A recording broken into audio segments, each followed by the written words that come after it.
नमस्कार बच्चों। ये बहुत दिन हो गया था, हम समझ रहे हैं कि आपको परेशानी हो रही होगी, लेकिन यहाँ भी कुछ परेशानी थी, अब उसको दूर कर ली गई है। बच्चों, ये हमारा जो लेक्चर है वो 11 नंबर लेक्चर है, ठीक है। आपको इसकी सबसे खास बात क्या मिलने वाली है कि ये जो मैं आपको पढ़ा रहा हूँ या मैं यहाँ पे लिखवा रहा हूँ, तो आप लोगों में से बहुत से बच्चों ने ये कंप्लेन किया कि सर इस पे जब लिखवाते हैं तो हमें दिखाई नहीं देता है या फिर छोटा होता है। तो आपको अब इसकी परेशानी नहीं है, आप अपने कलम कॉपी को छोड़ दीजिए, केवल मैं जो बताता हूँ उसको समझिए, क्योंकि इसका लिखा लिखाया पीडीएफ आपको ऐप में मिल जाएगा, ठीक है ना। ऑलरेडी आप वहां से फोटो के रूप में उसे क्या कीजिएगा, छाप लीजिएगा, ठीक है। तो अभी हम लोग कहाँ आते हैं, समझने पर, ठीक है बच्चों। खैर, अभी हम लोगों का लेक्चर था, वो लेक्चर शायद 11 था, ठीक है ना। जो हमारा लेक्चर है, ठीक है ना, वो 11 है, ठीक है ना। चैप्टर क्या था, 9, जो क्या चल रहा था, रे ऑप्टिक्स। क्या चल रहा था, रे ऑप्टिक्स, ठीक है। तो हमने इसमें बहुत सी चीजें को पढ़ लिया था, कुछ चीजों को और इस पे ऐड करना है हमें, ठीक है। तो आज हम लोग अपना कंप्लीट फोकस देने वाले हैं मैग्निफिकेशन पे। किस पे देने वाले हैं, मैग्निफिकेशन पे। एक बोर्ड लेवल से चलेंगे और एक टॉप लेवल तक चलेंगे, लेकिन अभी बीच में ना, क्योंकि आज तो मैं थ्योरीज पढ़ा रहा हूं, तो इस थ्योरी में क्या है कि मैं कॉन्सेप्ट दूंगा टॉप लेवल तक का और उसका अप्लाई करूंगा, जिससे आप क्वेश्चंस बना सकते हो। उसको हम कल करेंगे, ठीक है। मतलब कि मैं आपको क्वेश्चन दे दूंगा, आप उस पर अप्लाई कीजिएगा, जो दिक्कत होगा हमें बताइएगा, ठीक है। तो अभी हम लोग कहाँ चलते हैं, थ्योरेटिकल दुनिया में, ठीक है। तो चलिए चलते हैं।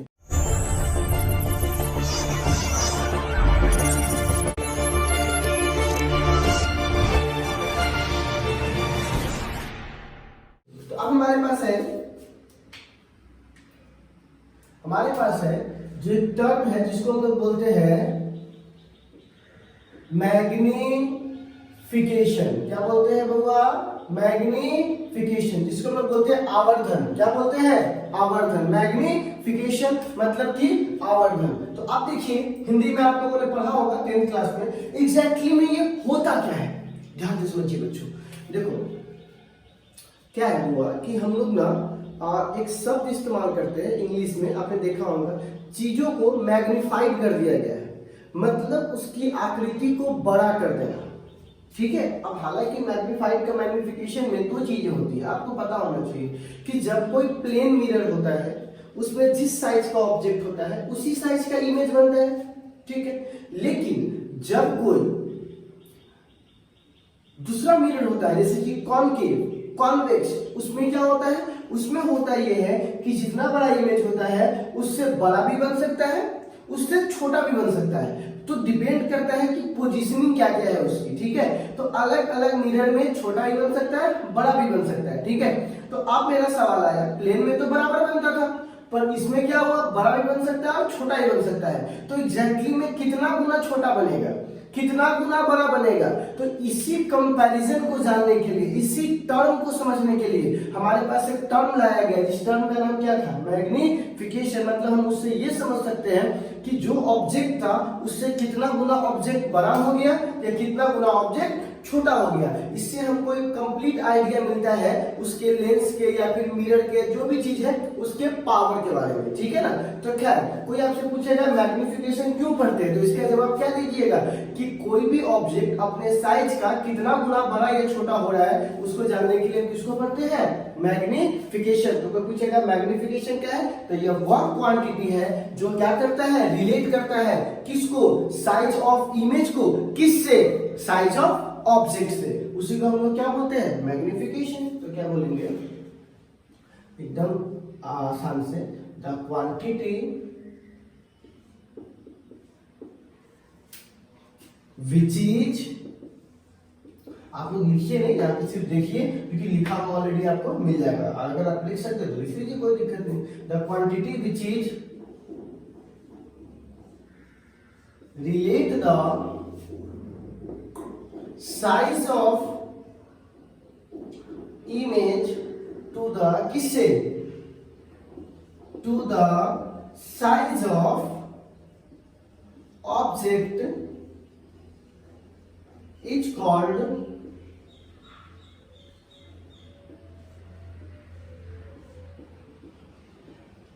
magnification। it's called magnification। तो एक बात बताइए, मैग्निफिकेशन का फॉर्मूला क्या हो जाएगा बच्चों? साइज ऑफ इमेज बटा साइज ऑफ ऑब्जेक्ट। ठीक है, साइज ऑफ इमेज बट्टा साइज ऑफ ऑब्जेक्ट। ठीक है, मतलब प्रतिबिंब की ऊंचाई, मतलब प्रतिबिंब का जो आकार है वो, अब ये उसके बाद किसका? ऑब्जेक्ट मतलब कि वस्तु का जो आकार है वो। ठीक है, इसको आप नॉर्मल केस में देखिएगा तो जैसे लिखा रहता है आई मतलब इमेज, ओ मतलब ऑब्जेक्ट। ठीक है ना, तो एम बराबर आई बट्टा ओ। खैर, अब हम आगे आते हैं। अब आपको पता करना है कि सर कुछ पॉइंट्स है। पॉइंट्स क्या है एक बार बताइए? आवर्धन है मतलब मैग्निफिकेशन है, साइज है, इमेज। मान लीजिए इमेज का साइज आया 10 सेंटीमीटर, मैं लेंथ में बात करता हूं, तो ऑब्जेक्ट का साइज आएगा मान लीजिए 5 सेंटीमीटर। तो सेंटीमीटर से सेंटीमीटर तो कट गया, खाली क्या बचेगा? रेशियो। खाली क्या बचेगा? रेशियो। तो एक बात बताइए, इसका कोई यूनिट होता है? बोलिएगा नहीं। इसका कोई डायमेंशन होता है? बोलिएगा नहीं। यहां पर क्या लिखेंगे? It has no unit and dimension. इसके पास कोई यूनिट डायमेंशन नहीं होता। ठीक है, तो अब सवाल है सर मैग्निफिकेशन कितने प्रकार के होते हैं? मतलब टाइप्स ऑफ मैग्निफिकेशन क्या हमको पता करना है? टाइप्स ऑफ क्या बाबू? मैग्निफिकेशन। Types of magnification. आप ध्यान से मेरी बात को सुनिएगा। कोई भी टाइप्स ऐसे ही थोड़ी ना बन जाता है कि कोई भी आया और बोल दिया इतने टाइप्स के होते हैं। नहीं, कुछ लॉजिक है, तो समझते हैं लॉजिक क्या है। अब एक बात बताइए, आप इस ऑब्जेक्ट को देखिए। ठीक है, ध्यान से इस ऑब्जेक्ट को देखा तो आपने क्या देखा कि जो ऑब्जेक्ट रखा हुआ है वो क्या है? मिरर के सामने जो प्रिंसिपल एक्सिस है उसके क्या है? एकदम परपेंडिकुलर रखा हुआ है। कैसे रखा हुआ है? परपेंडिकुलर। मतलब देखो ये एक्सिस है, ये ऑब्जेक्ट है, कितना एंगल बना है? 90 डिग्री। तो परपेंडिकुलर रखा गया है। ठीक है, तो हुआ जब कोई ऑब्जेक्ट परपेंडिकुलर रखा होता है किसका? प्रिंसिपल एक्सिस का, तो उस मैग्निफिकेशन को हम लोग बोलते हैं लैटरल मैग्निफिकेशन। कौन सा मैग्निफिकेशन? Lateral magnification. दूसरा, अब हम इस ऑब्जेक्ट को ऐसे नहीं रखते हैं बल्कि प्रिंसिपल एक्सिस पर ही ऐसे क्या करते हैं? सुला देते हैं। तो अब क्या हुआ बताइए? एलोंग, मतलब कि प्रिंसिपल एक्सिस के एलोंग जा रहा है। अब परपेंडिकुलर नहीं है बल्कि पैरेलल है। क्या है बाबू? पैरेलल। तो पैरेलल है तो इसमें लंबाई देखो हुआ। हम आपसे एक सवाल पूछते हैं, ठीक है, इसका जवाब दीजिएगा। ठीक है, एक बात बताइए, जब 5 सेंटीमीटर में बोलता हूं कि 5 सेंटीमीटर दूरी अपवर्ड की ओर है तो उसको हाइट बोलते हैं, 5 सेंटीमीटर हाइट। लेकिन यही बोलेंगे 5 सेंटीमीटर एक्स एक्सिस इधर की ओर है तो उसको क्या बोलेंगे? लेंथ। है 5 सेंटीमीटर, है 5 सेंटीमीटर, अब बोलेगा तो हाइट बन जाएगा, ऐसे बोलोगे तो लेंथ बन जाएगा। ठीक है, तो ये हाइट की तुलना में बात हो रहा था, लेकिन आप किसकी तुलना में होगा? लेंथ। लेंथ मतलब क्या? जो लॉन्ग ऑब्जेक्ट होता है इसको बोलते हैं लॉन्गिट्यूडनल। क्या बोलते हैं बुआ? Longitudinal magnification.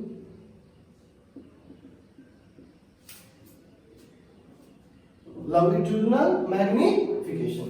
तीसरा,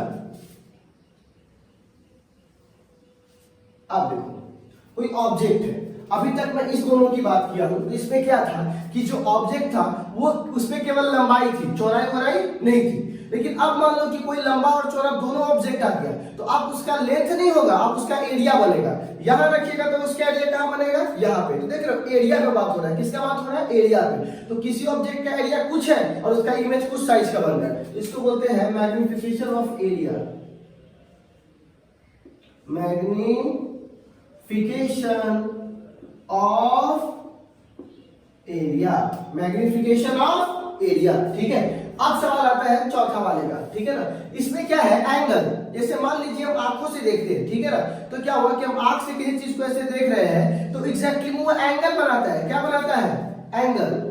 जिसका एंगल बढ़ते चले जाता है तो ऑब्जेक्ट यानी इमेज का साइज क्या होना? बढ़ते चले जाता है। तो सब एंगल पर डिपेंड करता है। ठीक है ना, आंख वाले केस में, ऑप्टिकल इंस्ट्रूमेंट के केस में, तो उसको हम लोग बोलते हैं बच्चों, क्या बोलते हैं? Angular magnification. कौन सा मैग्निफिकेशन?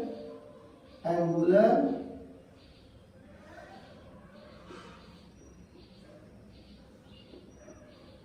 ठीक है बच्चों। तो ये हमारे पास 4 प्रकार के मैग्निफिकेशन है जिसको हमको डील करना है, ठीक है। तो आई होप कि सबसे पहले किसको डील करेंगे, लैटरल मैग्निफिकेशन। किसको डील करेंगे, लैटरल मैग्निफिकेशन। एक बार इसको देख लीजिए ध्यान से।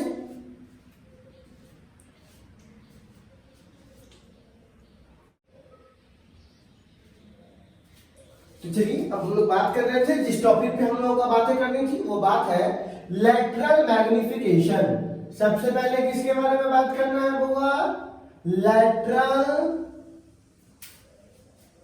मैग्निफिकेशन, ठीक है ना। क्या है बुआ, लैटरल मैग्निफिकेशन। क्या बात है बुआ, लैटरल मैग्निफिकेशन। तो अब सवाल है कि सर लैटरल मैग्निफिकेशन क्या होता है। एकदम सिंपल सा है, जरा ध्यान से देखिएगा। यहाँ पे हमने यहाँ पे मान लिया कि एक मिरर ले लिया है कॉनकेव, ठीक है, और हमने क्या किया है, इसकी फोकस एफ है, ठीक है, और इसकी जो सेंटर ऑफ कर्वेचर है वो कितनी है, सी है, ठीक है। तो मान लिया कि हमने यहाँ पर एक ऑब्जेक्ट रखा है, ठीक है। अब इस ऑब्जेक्ट का जो हमने नाम दिया ए, इसका नाम दिया बी, इसकी जो हाइट है वो कितनी है, height of object, h o मतलब क्या, हाइट ऑफ ऑब्जेक्ट। अब यहां से कोई लाइट गया बच्चों, ठीक है ना, और यहां से क्या हुआ, चला गया, ठीक है। अब सेम एक लाइट यहां से जाएगा, ठीक है ना, और यहां से क्या हो जाएगा, चला जाएगा। तो आप देख रहे हो यहाँ पर एक इमेज बना, ये तो हम लोग पहले भी सीख चुके हैं इमेज फॉर्मेशन, ठीक है। तो इसको हम लोग क्या बोलते हैं, ए डैश, इसको बोलते हैं बी डैश, और इसके हाइट को बोलते हैं एच आई। क्या बोलते हैं, एच आई। क्या बोलते हैं, एच आई, मतलब इमेज का साइज, ठीक है। जो ऑब्जेक्ट था उसकी दूरी हम लोग क्या मानते हैं, यू, ये पोल है, और जो इमेज है उसकी दूरी क्या मानते हैं, भी। हालांकि अभी इससे कोई मतलब नहीं है, तो यहां पर हम कह सकते हैं बच्चों, ध्यान से देखिएगा, m बराबर, क्योंकि अभी मैंने बताया था मैग्निफिकेशन का फॉर्मूला क्या था, इमेज का साइज बट्टा ऑब्जेक्ट का साइज, इमेज का कुछ भी और बट्टा ऑब्जेक्ट का कुछ भी। तो इमेज का साइज कितना है, इमेज का हाइट कितना है, तो यहां पे लिखेंगे साइज, तो यहां हाइट में ही ना माप रहे हैं, तो हाइट ऑफ इमेज क्या लिखेंगे, बट्टा हाइट ऑफ ऑब्जेक्ट। तो बताइए तो m का मान कितना हो जाएगा, m का मान हो जाएगा हाइट ऑफ इमेज बट्टा हाइट ऑफ ऑब्जेक्ट, ठीक है। हाइट ऑफ इमेज बट्टा हाइट ऑफ ऑब्जेक्ट, एकदम सिंपल सा फॉर्मेट है। तो कोई आपसे पूछेगा कि इसका डेफिनेशन क्या है, तो बोलिएगा कि यदि किसी ऑब्जेक्ट को प्रिंसिपल एक्सिस के क्या रखा गया है, परपेंडिकुलर रखा गया है। कैसे रखा गया है, परपेंडिकुलर, तब रेशियो होगा किसका, हाइट ऑफ इमेज का, और किसका, हाइट ऑफ ऑब्जेक्ट का। उसी को हम लोग क्या बोलेंगे, लैटरल मैग्निफिकेशन। सब कुछ मैग्निफिकेशन वाला ही है, सिर्फ टर्म क्या लगाना है कि ये परपेंडिकुलर है किसके, प्रिंसिपल एक्सिस के। तो क्या बोलेंगे, if object place perpendicular to the, कौन सा एक्सिस बाबू, प्रिंसिपल एक्सिस। कौन सा axis, principal axis. Then ratio of size of, size से अच्छा हाइट लिख देते हैं, ठीक है ना, height of image to the height of object, height of object is called, क्या कहलाएगा वो, ये lateral मैग्नी, और इसको डिनोट किससे करते हैं, it is denoted by m। किससे डिनोट करते हैं, m से। तो m का फॉर्मूला यहाँ ऑलरेडी मिल चुका है, ठीक है। अब हमारे पास एक सवाल है कि देखिए ये हमारा वर्टिकल, ध्यान से सुनिएगा, ये हमारा वर्टिकल पोजीशन है on the basis of question. यहां तो काम खत्म हो गया, मैंने सिखा दिया, लेकिन क्वेश्चन आपसे सीधा सीधा ये थोड़ी ना पूछेगा, वो तो घुमाएगा ना आपके साथ, प्लेइंग करेगा।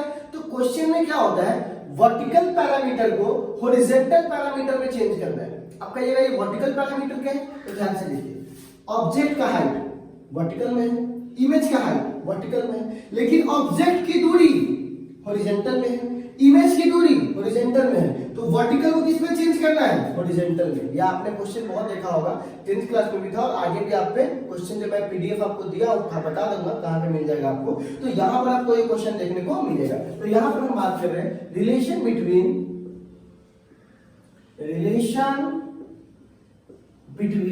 थोड़ा ध्यान से देखिएगा, between vertical and horizontal parameters, ठीक है। तो अब देखिएगा वर्टिकल और हॉरिजॉन्टल पैरामीटर्स आपके लिए क्या है, तो ध्यान से देखेंगे। कुछ ट्रायंगल बनूंगा, इन ट्रायंगल देखिएगा ए बी पी, देखो triangle A B P, A B P and triangle, एक ट्रायंगल ये है A dash P B dash, ऐसे बोलो A dash B dash P, A dash B dash P. ध्यान से देखिए, जितना एंगल ये होता है उतना ही एंगल ये होता है, मैंने नियम भी बताया था, ये एंगल और ये एंगल दोनों क्या होगा, बराबर। अच्छा ये 90 डिग्री, ये भी क्या है 90 डिग्री, तो ये भी एंगल बराबर होगा। तो एक बात बताइए, तीनों एंगल बराबर है तो क्या ये सिमिलर ट्रायंगल्स नहीं होंगे, बिल्कुल होंगे। देखो एक 90 डिग्री तो ये भी 90 डिग्री, ये बराबर ये बराबर, तो ये भी दोनों क्या होगा, बराबर, ठीक है। यहाँ पर क्या बोलेंगे, आर सिमिलर। कैसा ट्रायंगल है बउआ, सिमिलर ट्रायंगल। अच्छा सिमिलर ट्रायंगल का फायदा क्या होता है, उसके किसी भी दो साइड का रेशियो, किसी भी अगर दो साइड के रेशियो क्या होता है, बराबर होता है। तो मान लेता हूं कि मैं यहाँ रेशियो के लिए ये बदल देता हूं, क्योंकि हमको देखो हॉरिजॉन्टल को वर्टिकली बदलना है, सॉरी वर्टिकल को हॉरिजॉन्टली बदलना है, तो वर्टिकल कौन है, ये है, वर्टिकल कौन है, ये है, हॉरिजॉन्टल कौन है, ये है। तो थीटा के सामने वाले को परपेंडिकुलर, तो परपेंडिकुलर का रेशियो और बट्टा बेस का रेशियो, ठीक है ना। तो परपेंडिकुलर मतलब क्या, ए बी बट्टा ए डैश बी डैश लिख सकते हैं, इसके सामने वाला ये, इसके सामने वाला ये, इस दोनों का रेशियो बराबर होगा किसके, आधार आधार के रेशियो के। तो इसका आधार कौन है, ए पी, और इसका आधार कौन है, ए डैश पी। इसका आधार एपी और इसका आधार ए डैश पी, ठीक है ना। तो देखो ये और ये मैंने क्या किया, बराबर किया है, रेशियो किया है, और इसको रेशियो करके दोनों क्या किए, बराबर किए, क्योंकि सिमिलर ट्रायंगल करने का तो मतलब ही मेरा यही था। अब साइन कन्वेंशन इस्तेमाल करेंगे, ठीक है ना, साइन कन्वेंशन।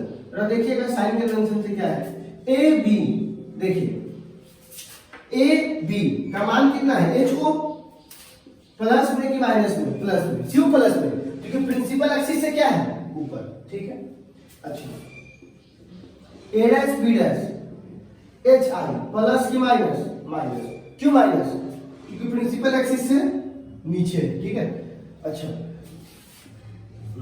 ए पी, ए से लेकर के पी मतलब ये वाला दूरी है, ठीक है। तो ये वाला दूरी ऑब्जेक्ट से लेकर पोल तक की दूरी को यू बोलते हैं, माइनस की प्लस, तो माइनस यू। क्यों माइनस, क्योंकि देखो लाइट आ रहा है इधर और सारा दूरी कहां से मापते हैं, पोल से, और हम पोल के अपोजिट जाकर पहुंच रहे हैं कहां, ए तक, लाइट इधर जा रहे हैं अपोजिट, तो यहां पर क्या लग गया, माइनस। सेम ए डैश पी, पोल से लेकर इमेज तक की दूरी वो क्या बोलेंगे, भी, प्लस की माइनस, माइनस, क्योंकि हम पोल से वापस उल्टा जा रहे हैं और लाइट इधर आ रहा है, हम जा किधर रहे हैं, उल्टा, यहां पर क्या लग जाएगा, माइनस। इस सारे चीजों को यहां रख दीजिए, तो यहां पे लिख सकते हैं एच ओ बट्टा माइनस एच आई यहां से, और यहां पे क्या लिखेंगे, माइनस यू बट्टा minus b, minus minus plus पलट देते हैं, तो पलट देंगे तो क्या हो जाएगा, एच आई बट्टा एच ओ, पलट देंगे तो माइनस के साथ, और v बट्टा u, क्योंकि यहां वाला माइनस तो खत्म हो गया, तो बताइए एच आई बट्टा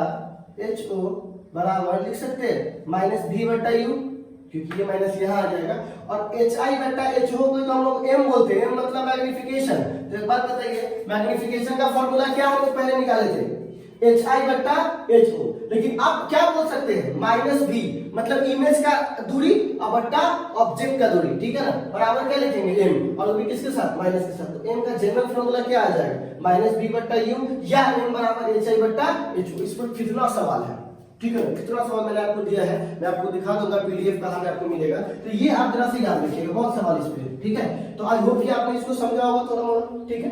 अब एक काम करेंगे, लेटरल मैग्निफिकेशन को सीख लिया है, अब बारी है लॉन्गिट्यूडिनल को सीखने का, ठीक है ना, इस पेपर नोट कर लीजिए, ठीक है।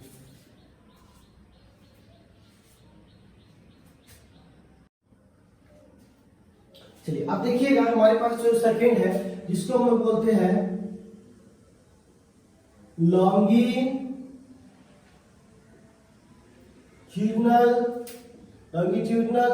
मैग्निफिकेशन।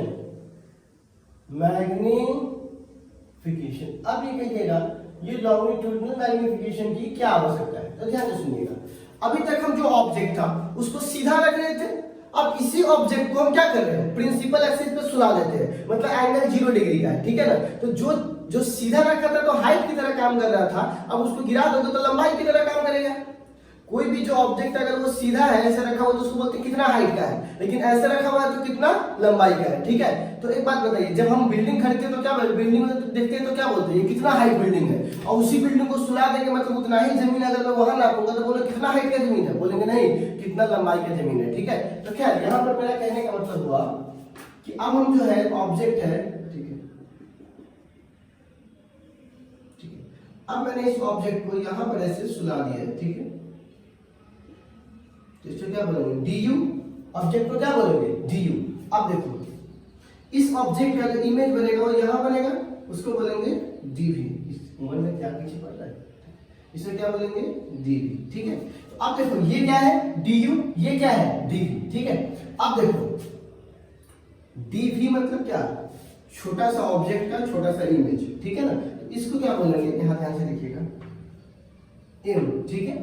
अब चूंकि ये लॉन्गिट्यूडनल है तो ml, ठीक है। तो क्या बोलेंगे length of object, length of image, कोई भी चीज इमेज का लेंथ ऑफ इमेज बटा लेंथ ऑफ ऑब्जेक्ट, ठीक है। अच्छा एक बात बताओ, इमेज की लंबाई कितनी है dv, ऑब्जेक्ट की लंबाई कितनी है dv। आप बताइए इसका डेफिनेशन क्या बनेगा। यदि हम ऑब्जेक्ट को प्रिंसिपल एक्सिस के पैरेलल रखते हैं, कैसे रखते हैं प्रिंसिपल एक्सिस के पैरेलल, तब जाकर जो लेंथ ऑफ इमेज का रेशियो है और लेंथ ऑफ ऑब्जेक्ट का रेशियो, इसी को हम लोग क्या बोलते हैं लॉन्गिट्यूडनल मैग्निफिकेशन। तो सिंपल सा है, तो क्या बोलेंगे if object place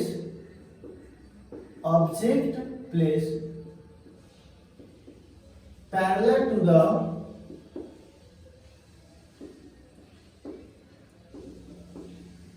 principal axis, parallel to the principal axis,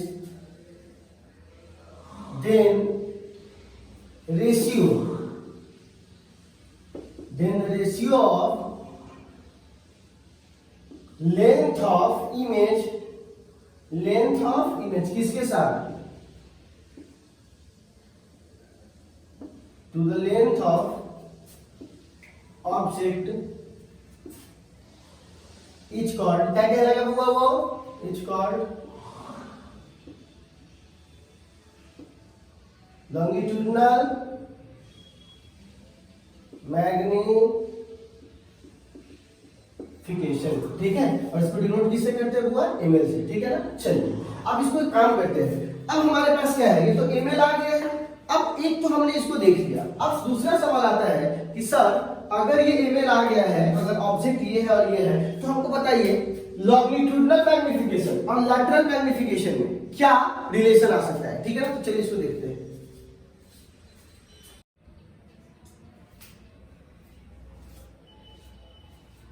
तो देखिएगा यहां पे हम बात करने वाले हैं रिलेशन बिटवीन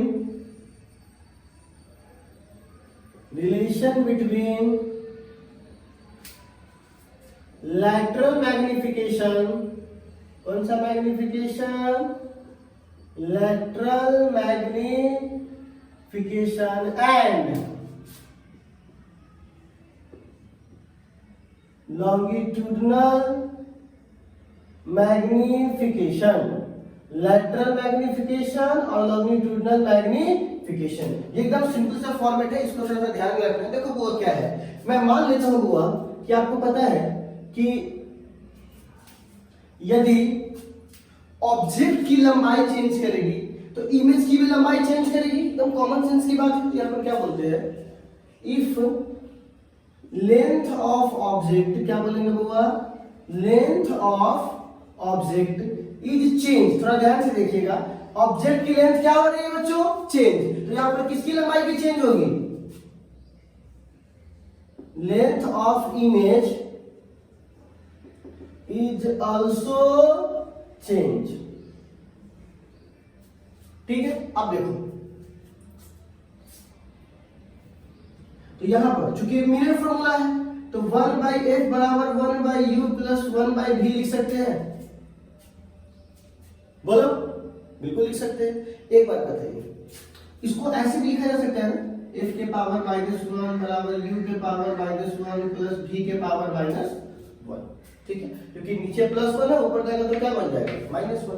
अब हमने क्या बोला है कि हम स्मॉल चेंज कर रहे हैं, क्या कर रहे हैं, फॉर स्मॉल चेंज। यहां पे लिख देते हैं फॉर स्मॉल चेंज, यहां पे लिख सकते हैं स्मॉल चेंज के लिए d लग जाता है, छोटा सा चेंज, छोटा सा चेंज।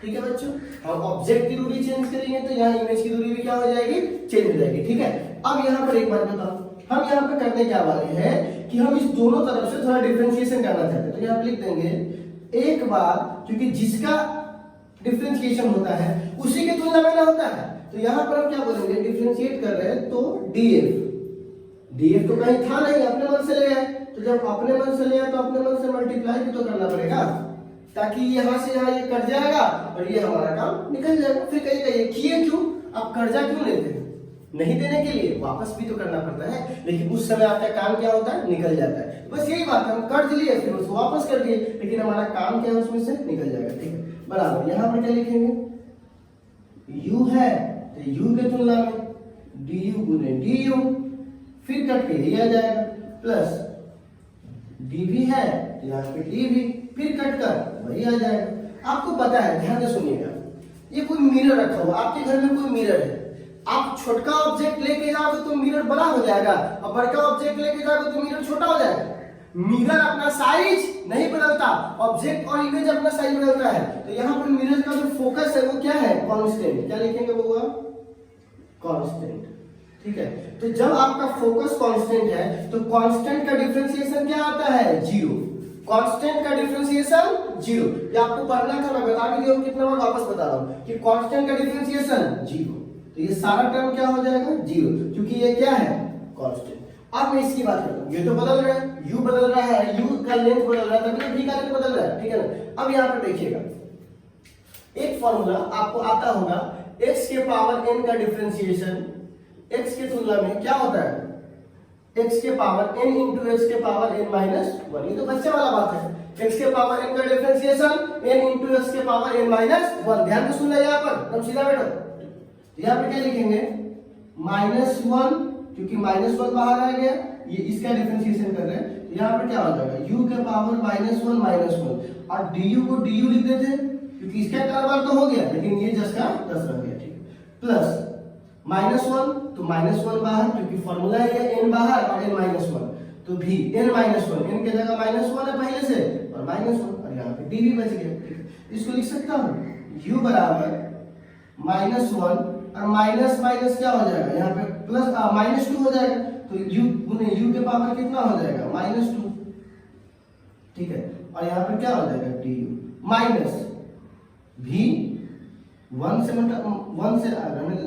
-1, ठीक है, और इंटू यहाँ पर क्या हो जाएगा, v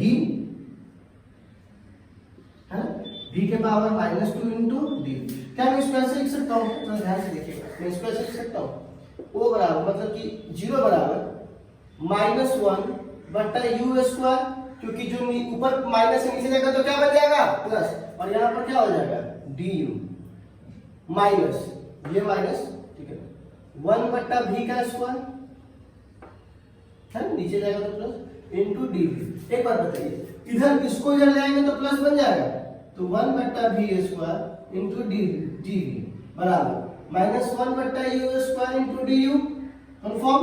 तो एक बात बताइए, dv और du यहाँ आ जाएगा, तो du बराबर v स्क्वायर वहां चला जाएगा, तो v स्क्वायर बट्टा यहाँ पर क्या आ जाएगा, u स्क्वायर। ठीक है, और आपको पता है dv बट्टा du को हम लोग क्या बोल रहे हैं, dv बट्टा du को क्या बोल रहे हैं, इमेज। और आपको अभी पता है v बट्टा u को हम लोग क्या बोलते हैं, m। याद है अभी पढ़ाया था थोड़ी देर पहले, लैटरल मैग्निफिकेशन v बट्टा u बराबर m। तो यहाँ पर स्क्वायर है तो यहाँ पर क्या लगा देंगे स्क्वायर। तो एक बात बताइए, लैटरल मैग्निफिकेशन बराबर क्या हो गया, तो लैटरल मैग्निफिकेशन बराबर माइनस लॉन्गिट्यूडनल मैग्निफिकेशन बराबर minus square of lateral magnification. इसको क्या बोलते हैं बुआ,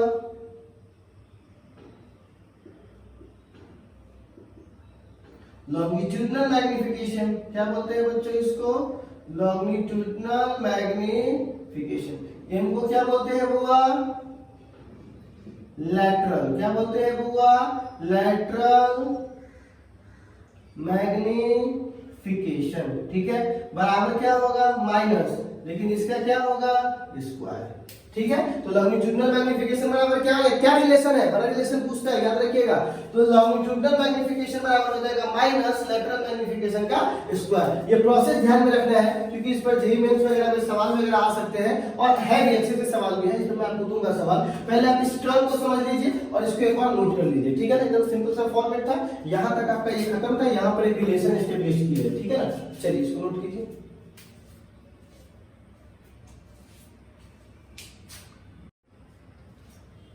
अब हमारे पास है बच्चों मैग्निफिकेशन ऑफ एरिया। देखिएगा ध्यान से, अब हमारे पास है बच्चों मैग्निफिकेशन ऑफ एरिया। देखिए इससे पहले हम जो भी ऑब्जेक्ट रख रहे थे बच्चों, वो सारे ऑब्जेक्ट केवल उसमें लंबाई था, चौड़ाई नहीं था। ठीक है ना, चौड़ाई ऊंचाई सब में होता है लेकिन उसके कंपैरिजन में बहुत कम था। लेकिन अब हम जो ऑब्जेक्ट रख रहे हैं उसके पास लंबाई भी है और चौड़ाई भी है। ठीक है, तो एक बात बताओ, ये ऑब्जेक्ट है तो इसका एरिया AO मान लेते हैं और इसका एरिया AI मान लेते हैं। तो इसका क्या फॉर्मूला होगा, बस सिंपल सा बात, इमेज का एरिया बट्टा ऑब्जेक्ट का एरिया, इसी के रेशियो को हम लोग क्या बोलते हैं, मैग्निफिकेशन ऑफ एरिया। तो क्या बोलेंगे, it is the ratio of, ये किसका रेशियो है बच्चा, ratio of area of image to the area of object, it's called क्या कहलाएगा बुआ, मैग्निफिकेशन ऑफ एरिया। क्या कहलाएगा, मैग्निफिकेशन ऑफ एरिया। इसका एक एग्जांपल बड़ा सुपर है। ठीक है ना, मतलब आप देखो, अब मैं एरिया को चाहूंगा, मैं कोई एक ऑब्जेक्ट है, एक मिनट मुझे टाइम दीजिए। ठीक है, मैं इसको ले आता हूँ। अगर मान लीजिए हमारे पास कोई ऑब्जेक्ट है, ठीक है ना, तो ये मैं ऐसे रखा हूँ। ठीक है, ऐसे, इसको ऐसे ऐसे ऐसे ऐसे कैसे भी रख सकता हूँ। ठीक है, वो मेरे ऊपर है। ठीक है, लेकिन क्या है, मान लो कि मिरर यहाँ पर है। ठीक है, और इसको मैं यहाँ ऐसे रखा हूँ, तो क्या इसका फेस इस पर आ पाएगा, नहीं। तो अगर मैं इसको ऐसे रखूंगा तो मैं इसका पूरा फेस यहाँ पर आएगा। तो जब किसी का फेस यहाँ पर आता है उसको हम लोग बोलते हैं फेशियल। क्या बोलते हैं, सुपर फेशियल, क्योंकि इसका फेस एकदम सुपर तरीके से आ रहा है, उसको बोलते हैं सुपर फेशियल। ठीक है, क्या बोलेंगे बुआ, सुपर फेशियल। अब फेस उस पर कब आ सकता है, जब यह प्रिंसिपल एक्सिस पर 90 डिग्री हो। क्या बाबू, 90 डिग्री हो। तो इसका एग्जांपल है जिसको हम लोग बोलते हैं, एग्जांपल है, थोड़ा अच्छा एग्जांपल है, उसको हम लोग बोलते हैं सुपर फेशियल, सुपरफेशियल मैग्निफिकेशन, मैग्निफिकेशन। ठीक है, सुपरफेशियल मैग्निफिकेशन। तो ये हमारे पास एक एग्जांपल है किसका, इसका। ये क्या एग्जांपल है, इसमें हम ऑब्जेक्ट को किसी तरीके से रख सकते हैं, लेकिन उसमें ऑब्जेक्ट को हम जब भी रखेंगे परपेंडिकुलर रखेंगे, किसके, प्रिंसिपल एक्सिस से। उससे क्या फायदा मिलेगा, उसका फेस जो है वो एकदम किधर रहेगा, एकदम मिरर की तरफ। तो क्या बोलेंगे, यहां पे ऐसे देख लीजिए, एकदम इसका फेस ऐसे है। ठीक है, इसका जो इमेज है वो भी कैसे बनेगा, एकदम ऐसे। ठीक है, तो 90 डिग्री, ये भी क्या है 90 डिग्री। ठीक है, तो यहां पर क्या बोलेंगे, थोड़ा ध्यान से देखिएगा। इफ, ठीक है, the magnification of area is called सुपरफेशियल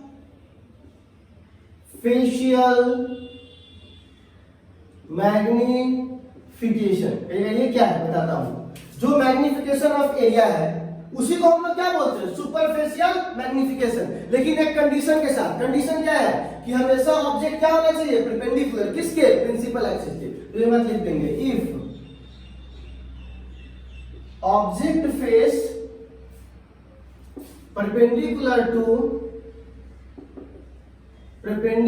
to कौन सा एक्सिस, प्रिंसिपल एक्सिस। इसी को तो हम लोग क्या बोलते हैं, सुपरफिशियल मैग्निफिकेशन। ठीक है बच्चों, अब यहां पर कुछ चीजों को आपको ध्यान देना। मान लीजिए इसकी लंबाई a है और इसकी चौड़ाई कितनी है, b। लंबाई a, चौड़ाई b। तो अब एक बात बताइए, अगर ये ऑब्जेक्ट जितना बड़ा है उतना बड़ा, तो यहाँ पे साइड इमेज का नहीं बनने वाला है, क्योंकि ये प्लेन मिरर तो है नहीं। तो इसकी साइड या तो घटेगी या तो बढ़ेगी। तो इसके यहाँ पे दो तरीके से साइड घट बढ़ सकता है, क्योंकि ये ऑब्जेक्ट है तो इसका एरिया होता है। एरिया किससे मिलकर बनता है, लंबाई गुणे चौड़ाई। तो इसकी लंबाई में भी कुछ परिवर्तन आएगा और चौड़ाई में भी क्या आएगा, कुछ परिवर्तन आएगा। लेकिन और लंबाई और चौड़ाई दोनों है क्या, एक तरह की लेंथ ही है। तो मान लेते हैं कि इसकी लंबाई बढ़ गई, तो कितना गुना बढ़ गई, तो मैग्निफिकेशन को a से मल्टीप्लाई कर दीजिए।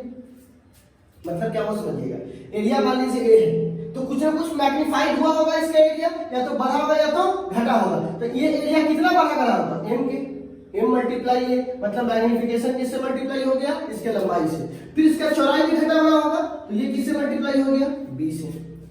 जितना एरिया ये होगा उतना तो ये नहीं होगा, तो कितना होगा, मैग्नीफाइड गुना ये, मैग्नीफाइड गुना b। तो ये इमेज का एरिया हो गया। तो यहां पूछेगा एरिया ऑफ ऑब्जेक्ट, तो क्या बोलेगा बुआ, AB। अच्छा पूछेगा एरिया ऑफ इमेज,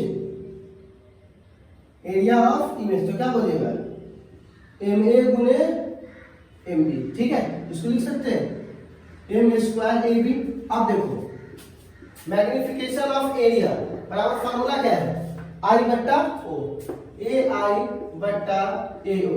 तो AI का मान कितना है, m स्क्वायर AB, और AI का मान कितना है, AB। एरिया से एरिया कट जाएगा, तो बताइए MA बराबर क्या हो जाएगा, m का स्क्वायर। तो कोई आपसे पूछेगा कि सुपरपोजिशन मैग्निफिकेशन, सुपरपोजिशन मैग्निफिकेशन बराबर क्या होता है, तो आप बोलिएगा लैटरल मैग्निफिकेशन। क्या बोलिएगा बच्चों, लैटरल मैग्निफिकेशन का स्क्वायर। ठीक है ना, लैटरल मैग्निफिकेशन का स्क्वायर। ठीक है, एक सिंपल सा फॉर्मेट था। आई होप आपको समझ में आया होगा। आप एक बार फिर से इसको रिवाइज कर सकते हैं, कोई ज्यादा बड़ा चीज नहीं था, बस एरिया एरिया। इसमें कंडीशन ये है कि एरिया कैसे रहेगा, परपेंडिकुलर, लंबाई बढ़ गया m है, चौड़ाई बढ़ गया mb, दोनों को डिवाइड किए m स्क्वायर आ गया। एकदम सिंपल सा। चलो इसको नोट कीजिए। तो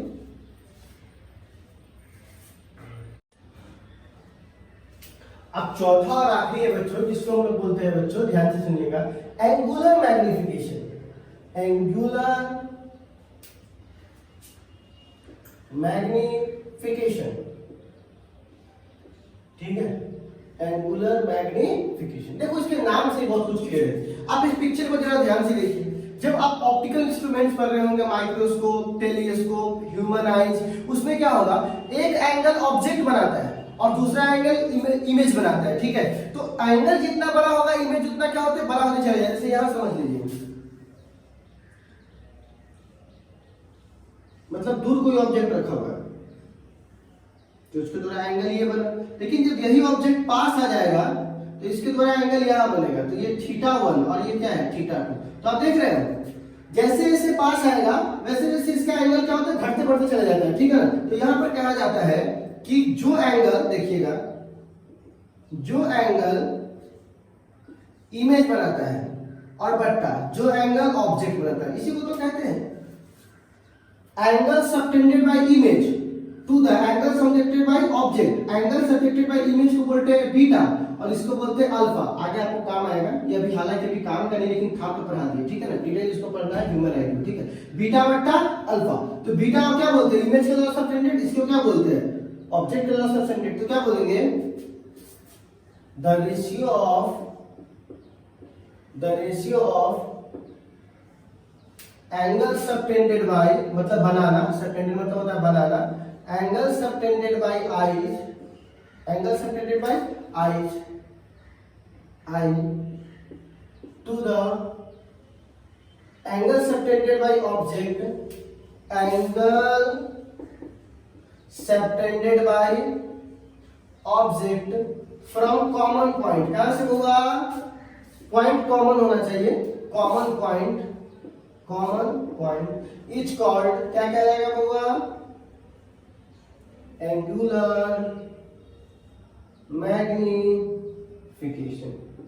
ठीक है, तो जो एंगल इमेज बनाता है, जो एंगल ऑब्जेक्ट बनाता है, उसी दोनों का रेशियो कीजिएगा, क्या आ जाएगा, एंगुलर मैग्निफिकेशन। ठीक है, यही आपका क्या था, मैग्निफिकेशन में एक छोटा सा कॉन्सेप्ट था, जिसको हमने अपने लेवल से पूरी कोशिश की यहां तक देने का। अब आपका काम चालू होता है। ठीक है, आपको ये वाला पीडीएफ, ये वाला नंबर देखिए, पीडीएफ का नंबर, और जाकर ये क्वेश्चन जो भी है, सारे क्वेश्चन हो जाकर आपको बनाना है। ठीक है, तो आप जितना अच्छा मैंने पढ़ाया, पहले आप इस क्या कीजिएगा, सारे के नोट्स ऑलरेडी यहाँ पर अवेलेबल है। ठीक है ना, जाकर उस नोट्स से पहले नोट कर लीजिए, नोट करने के बाद कॉपी में रहने के बाद तब इस सवालों क्या कीजिए, बनाइए। आई होप कि आपको ज्यादा समझ में आएगा, क्योंकि बिना आपके पढ़े मेरा कोई फर्क नहीं पड़ता। चाहे मैं कितना भी घटिया पढ़ाता हूँ, अगर आप अच्छा से पढ़ लोगे तो चीजें बैलेंस हो जाएंगी, और चाहे मैं कितना भी अच्छा पढ़ाता हूँ, नहीं पढ़ोगे तो चीजें वहीं बेकार हो जाएगी। ठीक है ना बच्चों, तो जाइए और इसको पढ़िए। तो आज के लिए बस इतना ही, फिर मिलते हैं हम लोग कल एक नए लेक्चर के साथ, आएंगे फिर जरूर रहेंगे नए लेक्चर्स के साथ, जिसमें हम आपको इमेज फॉर्मेशन का मैग्निफिकेशन निकालना क्या करेंगे, सिखाएंगे। ठीक है, चलिए आज के